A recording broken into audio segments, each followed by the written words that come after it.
Saudari-saudara yang terkasih, berkah dalam. Pada setiap kali saya memberikan renungan dalam berkah dalam, tema kita adalah tema doa. Dan kali ini saya juga mau berbicara mengenai doa. Beberapa waktu yang lalu atau edisi yang terakhir dari berkah dalam dari saya, itu berbicara mengenai tantangan-tantangan atau hambatan-hambatan dalam doa. Lalu ada satu teman yang bertanya, kalau itu hambatan-hambatan lalu yang penting apa? Maka kita mau bicara mengenai pokok penting dari doa.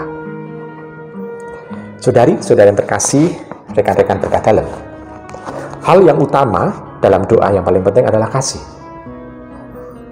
Kita ingat dan kita sadari kalau setiap kali kita berdoa selalu membuat tanda salib dalam nama Bapa dan Putra dan Roh Kudus. Amin. Kita membuat tanda salib ke atas dan juga ke samping. Berarti tanda bahwa kasih Allah itu yang paling utama dan ditunjukkan pula dengan kasih kepada sesama. Dan kasih kepada sesama itu harus dirasakan oleh orang lain. Jadi tidak hanya melulu kita ngomong tentang aku mengasihi Tuhan, tetapi hidup kita malah memperlihatkan kekerasan, intimidasi, anarki kepada sesama. Itu bukan doa, hanya sekedar absen kepada Tuhan. Kenapa? Karena kalau orang itu mengalami kedekatan dengan Allah, kasih Allah ditunjukkan, maka gema kasih Allah itu juga akan diperlihatkan kepada sesama. Dan orang akan bisa merasakan kasih itu. Rekan-rekan berkah dalam yang terkasih, selain itu juga yang kedua adalah tentang iman. Santo Yakobus pernah mengatakan begini, iman tanpa perbuatan adalah nol besar. Jadi iman dan perbuatan harus ada. Maka kalau kita beriman kepada Allah, harus ditampakkan nyata kasih kita kepada Allah. Maka kita bisa melihat itu. Nah sekarang kalau ditanya lagi, wujud dari kasih itu apa? Saya tidak akan bercerita tentang wujud kasih. Anda sendiri silakan untuk membaca dari kitab Korintus yang pertama, bab 13. Di sana mengungkapkan mengenai kasih itu apa, kasih itu apa, kasih itu apa. Saya tidak akan omong panjang lebar mengenai itu. Nah, ibu bapak, saudara-saudara yang terkasih dalam Tuhan. Dan kasih tidak mengharuskan siapapun itu untuk dianiaya. Jadi kalau ada orang yang dianiaya atau orang mengalami kekerasan atau orang yang istilahnya kasihan sekali, dengan mudah kita bisa mengungkapkan kasih itu. Jadi kasih diperlihatkan semacam tanggung jawab kita untuk supaya orang itu melakukan tindakan kebaikan.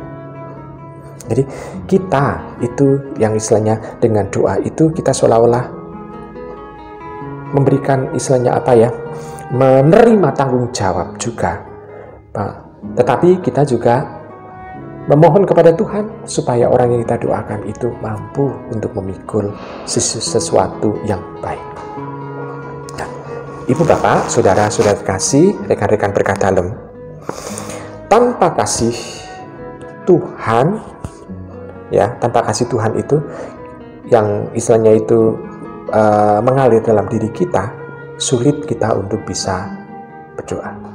Kenapa? Karena pada dasarnya kita tidak bisa berdoa, kan?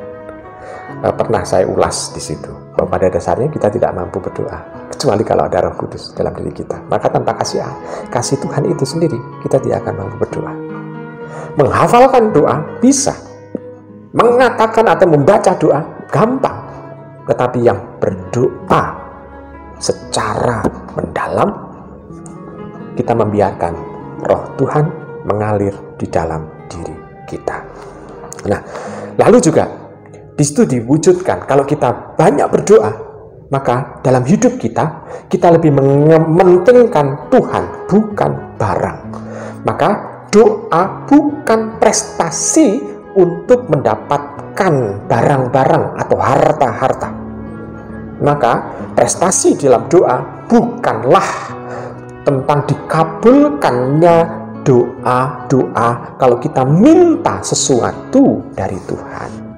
Bukan itu. Tapi prestasinya adalah kalau kita bisa berrelasi dengan Tuhan secara akrab. Ibu, bapak, saudara-saudari, rekan-rekan berkah dalam. Kasih juga tidak pilih kasih. Tidak bertingkah congkak. Artinya apa? Kalau kita berdoa, kita tidak melakukan kesombongan diri. Wah, aku sudah berdoa hari ini. Saya sudah lebih dari 3 kali berdoa. Bukan itu. Tetapi kita bisa melihat dengan kita banyak berdoa, kita bisa menghargai orang lain.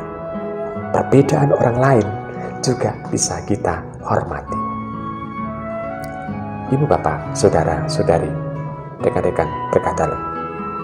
Ketika kita hidup dalam kasih itu, kita dengan mudah bisa memperlakukan orang lain seperti yang kita inginkan. Dan kita sendiri itu ingin untuk diperlakukan seperti itu juga dari orang lain. Maka sekarang doa tidak hanya melulu dengan membuat tanda salib lalu kita termimil saja, tetapi hidup dalam doa itu harus menjadi buah yang berlimpah. Jadi orang-orang yang dekat dengan kita menginginkan buah-buah doa dari apa yang kita lakukan. Saya kira cukup. Selamat merenungkan.